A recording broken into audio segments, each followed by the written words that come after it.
سوال دیگر برادر عزیز، میگویند که خوراک را پوف کرده خوری مکروه می شود. آیا این درست است؟ یعنی برادران عزیز، اگر در خوراک یا در آبی که می نوشیم وقتی پوف میکنی، مقصد همین را میگن که خوردنش نادرسته، آیا همین حقیقت داره یا نه؟ برادران عزیز و گرامی،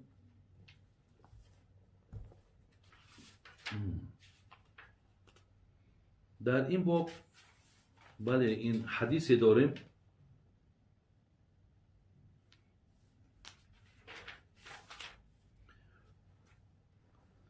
عن ابن عباس رضی الله عنهما ان النبی صلی الله علیه و سلم نهى ان يتنفس في الاناء او ينفخ فيه رواه الترمذی و قال حدیث حسن صحیح. ابن عباس برادران عزیز رضی الله عنهما از پیامبر ما گفتن که پیامبر ما نهی کردن این که یتنفس فی الاناء او ینفخ فیه، یعنی نهی کردن رسول اکرم صلی الله علیه و سلم از انمون گوییم پوف کردنی در خوراک یا پوف کردنی در آب. از این نهی کردن که یعنی این کار شما انجام ندهید. اگر برادران عزیز و گرامی، من به شرطی که نمین ظرف آب است گرمای، اگر من میره پوف کنم اگر به شرط خودم تنها میخوردگی باشم انشالله یگان زیان ندارد. لیکن از بس که شاید همین پوفی که من میکنم همو شمالی که دهانی من میبراید یا آبی که از دهانی من میبراید در همین ظرف سبب یگان زیان و بیماری دیگرها که شود، به این خاطر پیامبر را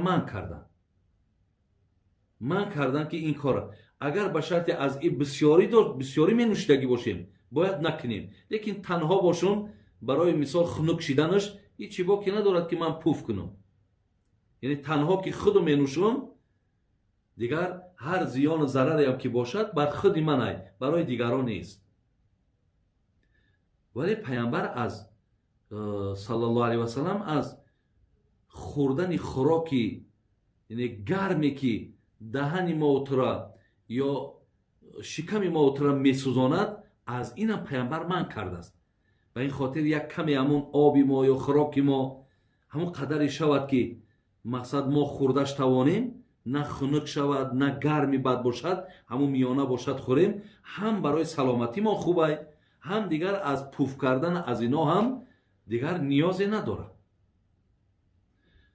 برادرای عزیز، من وقتی گپ در سر همین طعام رفت، میخوام در اینجا یک چند حدیثایی هست که در باب طعام آمدگیان من برای شما یورا یک باره انا گوش زد کنم، زیرا که اینها هم اگر چند یکی سوال در گرد این نبود، من سوال برای شما جواب گفتم، ولی البته در روزهای روزمرتان حدیثهای پیامبر است برای ما و شما منفعت زیاد دارد. از حدیث متفق علیه است عن عمر ابن ابی سلمه رضی الله عنهما قال لي رسول الله صلی الله علیه و سلم سم الله و کل بیمینک و کل مما یلیک. پیامبرمان میگه از برای من ابن ابی سلمه میگه از برای من پیامبر چی گفت؟ گفت که ابی سلمه گفت وقتی که دست در طعام دراز میکنیم اول دست ها تا بشو. برادرای عزیز و گرامی، من قربان این دین شم. چه یک دین زیبایی های، تمامی کار و بار ما و شما در ما را راهنمایی کرده. ببینین یکی از فضیلت و یکی از خیر این دینه که امروز برای یکی از سببهای پیشگیری بیماری ما را دستشویی میگن. پیامبرمون دویم تاکید میکنن از پیش و پسی طعام دویم دستاتون بشویید. یک معجزه برادرای عزیز. برای همین گفت دستاتون بشویید. شما دستاتون بشویید پیش از طعام خوردن. بعد از آن میگه آمدی نزد طعام در که نشستی بگو بسم الله. ولی در همین مسئله هم بسیاری از برادرها سوال میکنن که میگن اگر بسم الله الرحمن الرحیم بگوی گویا گناهگار میشیده، زیرا میگه در حدیث فقط لفظ بسم الله آمده است. برادرای عزیز، اگر چند لفظ بسم الله هم آمده باشد، جناب امام نووی در نزهة المتقینش در شرح همین ریاض الصالحین آورده است که اگر رحمان الرحیم هم که اضافه شود هیچ زیانی ندارد. یعنی ما میتونیم که وقتی در طعام بسم الله الرحمن الرحیم میگه، اول حضرت میگه دستات شستی بسم الله الرحمن الرحیم بگو و کل بیمینک و دست راستت بخور و کل مما یلیک و از پیشی خودت بخور. برادرها بسیار اهمیتیه. همین خوراک خوردن هم نشان من داده است. دیده که بعضی آدم مقصد دست درازی میکنه، پیش طبق یک کس تازه میکنه. پیامبر میگه که بسم الله الرحمن الرحیم بگو، بعد از اون چیکار کن؟ با دست راستت بخور و از پیش خودت بخور. دیگر در پهلوها دست دراز نکن، از بین طعام نگیر. حدیث دیگر برادران عزیز، حضرت عایشه مادر ما روایت میکنند. حدیث ابو داود و امام ترمذی اسناد حسن و صحیح میگن. میگد که پیامبر گرامی گفتن اذا اکل احدکم فلیذکر اسم الله تعالی فان نسی ان یذکر اسم الله تعالی فی اوله فلیقل بسم الله اوله و آخره. حضرت عایشه مادرمون میگد پیامبر گفت هرگاهی که اگر خوردید یکی از شما بگیم بسم الله الرحمن الرحیم، یعنی در طعام خوردن بسم الله الرحمن الرحیم فراموش نکنین. هرگاهی که میگه فراموش کردین این که گوید بسم الله الرحمن الرحیم، پس وقتی خوردین، یک ناله خوردین، دو ناله خوردین، 10 ناله خوردین یا قریب به تمام شویش کشید که به یادت زد که تو بسم الله الرحمن الرحیم نگفته، میگه بگو بسم الله اوله و آخره. بسم الله اول و بسم الله آخر بگو، بعد مقصد با خوراک دوام بده. اینم یکی از تعلیمات های حالت طعام است برادر عزیز. دیگر حدیثی که امام مسلم میارد با روایت حضرت جابر میگه سمعت رسول الله صلی الله علیه و سلم یقول اذا دخل الرجل بیته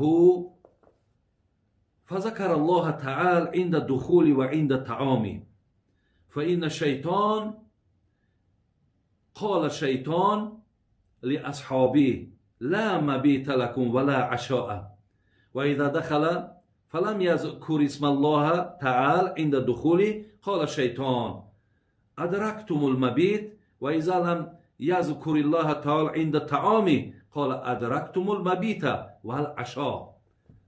بسیار یک سخنی زیباده برادرها گوش کنین. پیامبرمون میگه هرگاهی که یکی از شما خانه در آمد، خانه میگه فذکر الله تعالی عند دخولی، وقتی خانه در آمدی برادر عزیز بگو که بسم الله الرحمن الرحیم بگو، میگه و بدرو. و عند طعامی و نزد طعام دم بسم الله الرحمن الرحیم بگو.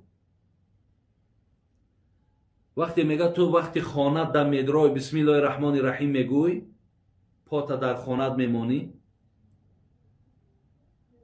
وقتی که طعام پیشت میارن بسم الله الرحمن الرحیم تا با طعام میخوری، بعد شیطان میگه برای نوکرا و شاگردا و فرزنداش چی میگفته است؟ میگفته است لا مبیت لکم ولا عشاء، میگفته است که از این خانه اکو بیرون میشیم، این مردک با بسم الله الرحمن الرحیم خانش در آمد، با بسم الله الرحمن الرحیم خوراک آغاز کرد. اینجا در ما نه جای خواب داریم و نه در خوراک این آدم شریک شده میتونیم، نه ای خوراکش خورده میتونیم، نه در خانش امشب خواب کرده میتونیم. یعنی اینجا دیگه جای ما نیست. با دقت باشید. و هر گاهی که میگه داخل شد خانه و لیکن بسم الله الرحمن الرحیم نگفت، قال شیطان، در حال میگه شیطان چی میگه؟ ادرکتم المبیت، خرسند باشید میگه شاگرداشا، جای خواب ما نیافتیم. با یک ترک بسم الله الرحمن الرحیم برادر عزیز الکی برای شیطان خانه تا مهمان خانه کردی، الکی برای جای خواب دادی. در دوامش کن. و هرگاهی که وقتی طعامش آوردنو بسم الله الرحمن الرحیم نگفت، بعد اینجا با خرسندی شادی شیطان میگه فرا میگیره، خرسند میشود. برای چی؟ میگه ادرکتم المبیت والعشا، اکو وقتاتون خوش باشه که این مردک در آمد نه بسم الله داشت، نه نزد طعام ده بسم الله داشت. اکو ما هم جای خواب یافتیم و هم امشب مقصد شکمبکامون سیر ای حساب همین خوراکی که پیش همی ده است دیگه به حضور مقصد همیجا را برای خودمان جای انتخاب میکنیم. وقتی اینها اگر در خانه ما و تو باشن برادرای عزیز، دانین که در این خانه بدبختی ای، دانین که در این خانه نافهمی ای، دانین که در این خانه جنجال ای، دانین که در این خانه طلاق ای، دانین که در این خانه عاق کردن ای، ببینید دانین که در این خانه غضب خدا ای. برای همین بسیار در این مسئله با احتیاط باشین که ما نگذاریم شیطانه که این دشمنی ما هست. خدا میگه انه لکم عدو مبین، دشمنی آشکارای شما هست، برای اینها جای نتین. برای چی پیامبر نازنین میگه در خانه دائم سوره بقره را مونین تا شیطان داخل نشود. این داخل کشید در بین ما و تو دیگر جنجال می اندازه، فکرهای ما و شما را دیگر عوض میکنه. قدم ناپاکی در خانه ما و تو بسیار بدبختی میاره. تعلیمات پیامبر برادرای عزیز به یادتان بگیرین که خانه دا که داخل شدی و بسم الله الرحمن الرحیمت باید باشه. طعام در پیشت ماندن، بسم الله الرحمن الرحیمت باید باشه. حتی ما بین میگه پیامبر ما گفته است که حضرت انس میگه حدیث امام ترمذی ای، قال علی رسول الله، میگه حضرت انس هم میدونه که 10 سال خاندان پیامبر ده بود، پیامبر بسیار دوستش میداشت. میگه برای ما چی گفت؟ گفت یا بنیه، ای فرزندک من، اذا دخلت علی اهلک فسلم یکن برکتا علیک و علی اهل بیتک. گفت انس هر گاهی که خانه در آمدی بر اهل خانواده سلام بگو. ببین وقتی من میدرم بسم الله الرحمن الرحیم میگم، بر اهل خانوادم چیکار میکنم؟ میگم السلام علیکم و رحمت الله و برکاته. میگه یکون برکتا لک و علی اهلک. میگه وقتی تو بسم الله الرحمن الرحیم گفتی با اهل خانوادت سلام دادی، میگه در جان خودت برکت میشود، در خاندان هم برکت میشود. برادرای عزیز شما میدونید کلمه برکت چیه؟ تمام خوبی ها در زیر کلمه برکت هست. ببین شفا در همین هست، کشایش در همین هست، ببین آرامی در همین هست، وقتی خوش در همین هست. همه اینا در زیر کلمه برکت هست. برای همین شما کدام وقتی را به دست آورده میتونید؟ وقتی که در حالت در آمدن بسم الله الرحمن الرحیم السلام علیکم و رحمت الله و برکاته بگذار اونجا پدری تای، بگذار در اونجا مادری تای، بگذار در اونجا فرزندای تای، بگذار در اونجا خانومی تای، کسی باشد نباشد. تعلیمات دینی ما همین است که ما سلام تیم. بسیار از این آداب امروز دور ماندگیم، در آن را میدرویم. ممکن حقارت کرده بدرویم، ممکن در شطه زده بدرویم، ممکن وارد همین خانه شدیم و اهل خانواده را حقارت کنیم. دیگر این تمیز، این اخلاق، این خصلت رذیله و حیوانی تو را به یگان دیگر ترازوی دنیا چین کرده نمی شود، وزن کرده نمی شود. آدم که پاشه در خانه که مان، بسم الله الرحمن الرحیم، السلام علیکم و رحمت الله و برکاته، حالتان خوبه؟ چی حال دارین؟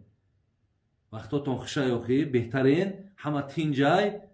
باید سخنهای زیبا وارد خانه شد. تعلیمات دین من همیه، تعلیمات اسلام من همیه.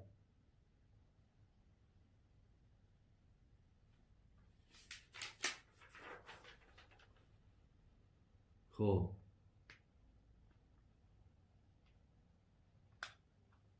دوامی همون حدیث های طعام. حضرت معاذ ابن انس رضی الله عنه میگه قال رسول الله صلی الله علیه وسلم من اکل طعاما، وقتی که میگه طعام خوردیم، فقال الحمد لله الذي اطعمني هذا ورزقني من غير حول مني ولا قوه غفر له ما تقدم من ذنبه رواه ابو داود و ترمذی و قال حدیث حسن. برادرای عزیز، حضرت معاذ ابن انس میگه که پیامبر ما گفت که هرگاه طعام خوردی بود کردی، بعد از آن باید که شکرگزاری شکنی کو دعاش میگه یاد بگیر. انمی دعا را یاد بگیر. انمی چیزی که من میگم ببینید که کسی اگر امی کلمات میگه غفر له ما تقدم من ذنبه، تمام گناهات خداوند بعد آنه که ببین این نعمت دین بین، این مهربانی خدا را ببین، شکم به سیر می شود. همین دو کلمه را میگوی، بعد همون شکم به سیر خداوند میگه با گناهات هم میبخشم اگر همین کلمه را بگوی. همین کلمه یعنی چیان؟ الحمد لله الذي اطعمني هذا ورزقني من غیر حول مني ولا قوه. اینم قدر گفت الحمد لله الذي اطعمني هذا ورزقني من غیر حول مني ولا قوه. یعنی معناش چیه؟ شما میتونید با تاجیکی هم بگین که حمد و ستایش پروردگاری را که از این طعامهایی که در پیش من بود مرا سیر کنانید، شکمی مرا سیر کرد، شکمی مرا پر کرد از این طعامی که در پیشم بود. یکم. دو و رزقنی من غیر حول منی، و خدایا پیدا کردن این نعمت هایی که در بالای دسترخانه است، اگر چنده که اینها را منم که آورده باشم، ولی این از توانایی من نیست، این عطای تو است، این دادگی تو است. من قدرت اینها را آوردن و پیدا کردن ندارم، همه این به شرافت تو است ای پروردگار. ولا قوه، این از قوت من، از توانایی من نیست. انمی کلمه را بگو، الله مهربان چیکار میکند؟ گناهات هم میبخشد. خدایا مقصد شکر گزارید میکنم که از این نوش نعمت سیرم کردی و این نوش نعمت بالای دسترخوان من قوت من نه، دانش من نه، بلکه بزرگی تو، بلکه کمک تو، بلکه یاردم تو بالای دسترخوان من آورد. میگه همین را بگو، الله مهربان گناهات مغفرت میکنه. حدیث دیگر باز در همین باب من برای شما گویم، اینها لازمه.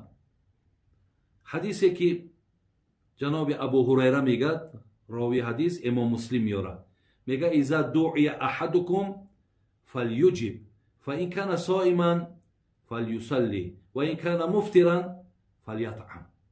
حضرت گفتن هرگاهی که شما را اگر کسی به خانهش دعوت کرد اجابت کن. اگر روزدارم که باشی برر، نگو که من روزدارم کجا میرم. دعوت اجابت کن. دعوت اجابت کردن واجبه. میگه برر در همون جواب ده حقش داک.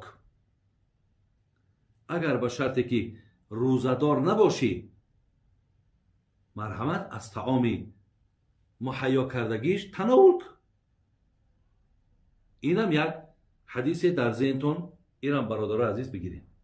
دیگر حدیثی را که اینجا در حدیث ها خیلی زیادن برادر عزیز،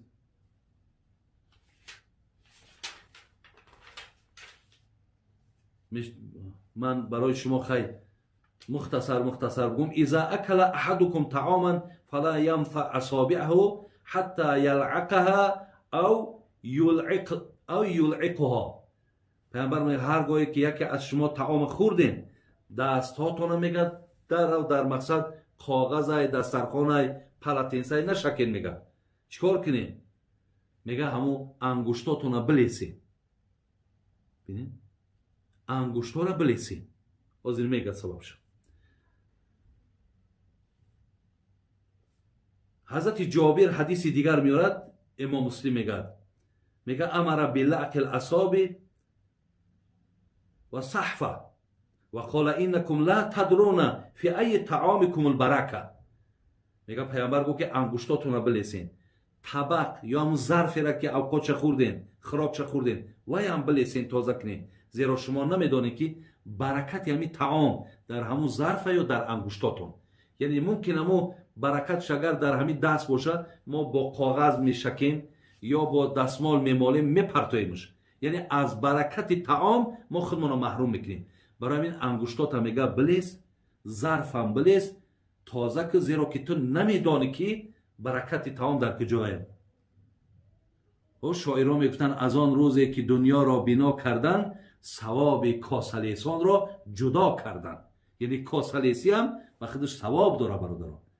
برای همین شما انگشتاتون ببین، برای همین وقتی که دستا را که تازه شستین دیگه میتونین که مثال انگشتاتون، یعنی تب دیگه خیره نمیشه انگشت خودت.